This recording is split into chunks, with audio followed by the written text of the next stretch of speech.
Throughout the centuries, mankind has searched for answers to questions such as, why are we here?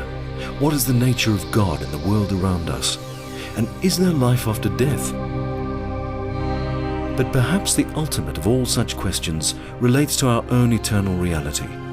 And it is this quest for who we really are that lies at the heart of all spiritual endeavor.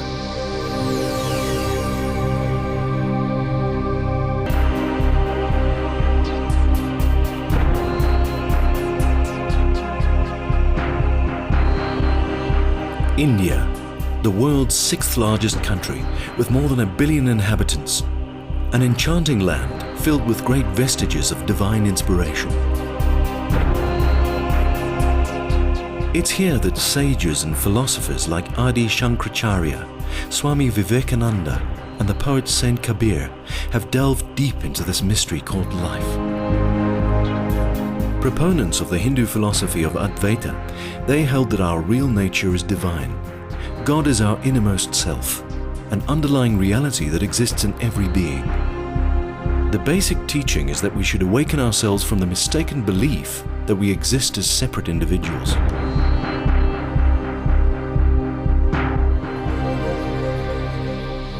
Advaita simply means that the ultimate reality is non-separate. The aim of Advaita is to liberate the soul from a cycle of reincarnation. In our daily life, the life of duality, which has to be, even in that life, everything is connected.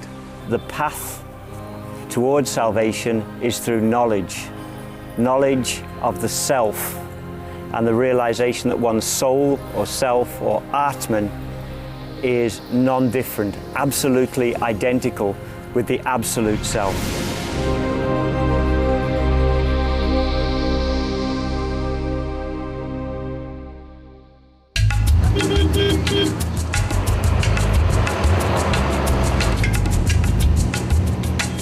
To better understand the philosophy, we set off on an adventure that led us to the teachings of 3 revered saints of this ancient and mystical land.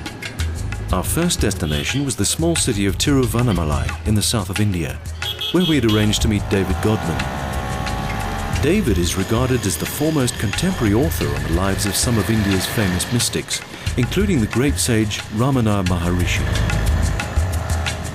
I first heard about Ramana probably in 1974 when I picked up a book in my college bookstore in England. I devoured it in an afternoon, and I have to say the effect of reading that book was to completely silence my mind. Up till that point I'd been a voracious reader of spiritual books, philosophical texts. I had an insatiable curiosity to find things out. And what was different with this text is that it didn't provide any answers. It simply pulled the rug out completely from under the whole questioning edifice.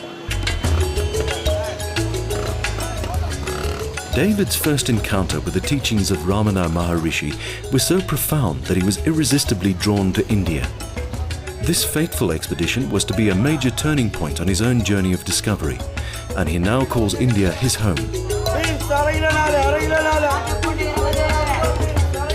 Starting out as a librarian at Maharishi's spiritual center in Tiruvannamalai, David has dedicated his life to authoring meticulously researched books on the saint. Ramana Maharshi is probably the most distinguished and widely respected Hindu saint of the last 100 years. Ramana was renowned for the direct method of self-inquiry that he taught.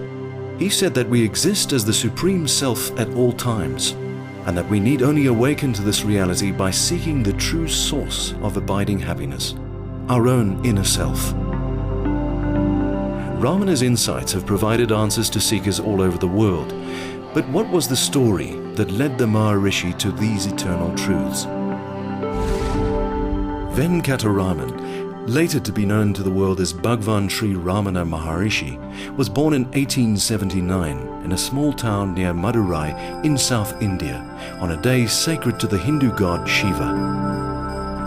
His parents were renowned for being both charitable and intensely devoted to God. While there was nothing particularly distinctive about his early years, he had a remarkable spiritual awakening at the age of 16. Sitting in a small room in his uncle's house, the thought occurred to him that he was about to die. The feeling of impending death did not unnerve the young boy. Instead, it culminated in a spontaneous inquiry, during which Ramana recognized his true nature as immortal spirit. Losing all interest in his former life, the young sage decided to leave home. He wrote a brief note to his family and secretly embarked on a journey to the holy pilgrimage site of Arunachala.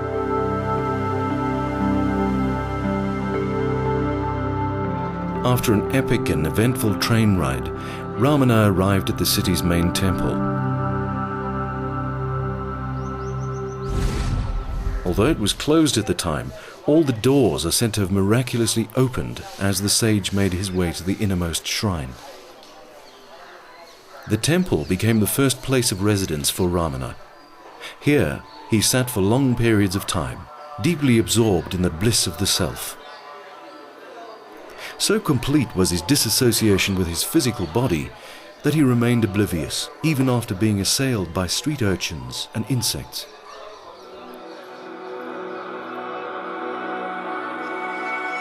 In 1899, Ramana moved up the hill to Virupaksha cave, which was to be his home for the next 16 years. His silent radiance inevitably drew a small group of devotees to him, and he soon acquired the reputation of a sage.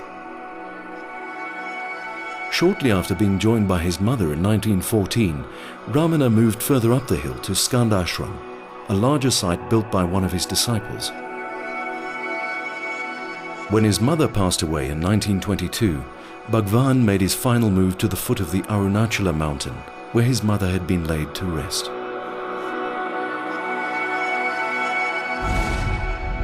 As the years rolled by, a spiritual community of the Maharishi's followers developed into an ashram that still stands today.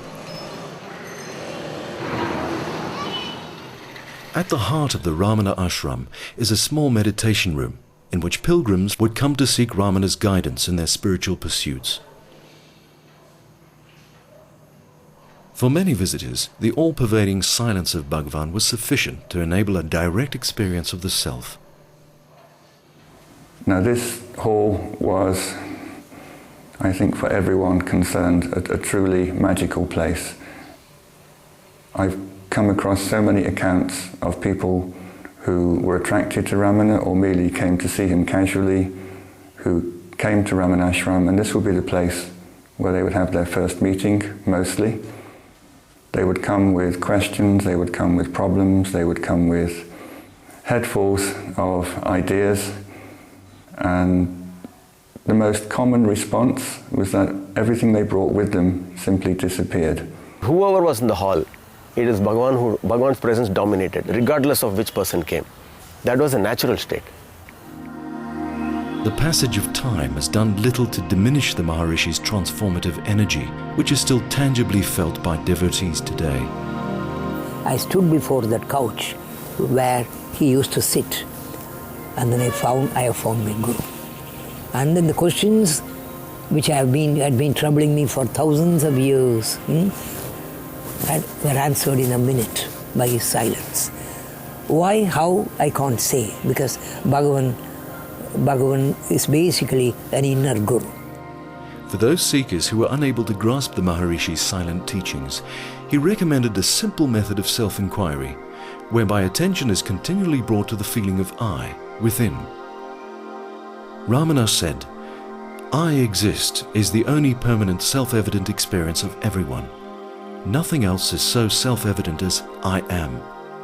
It is only by diving deep into the spiritual heart that we can find the unconditional peace and bliss of the self."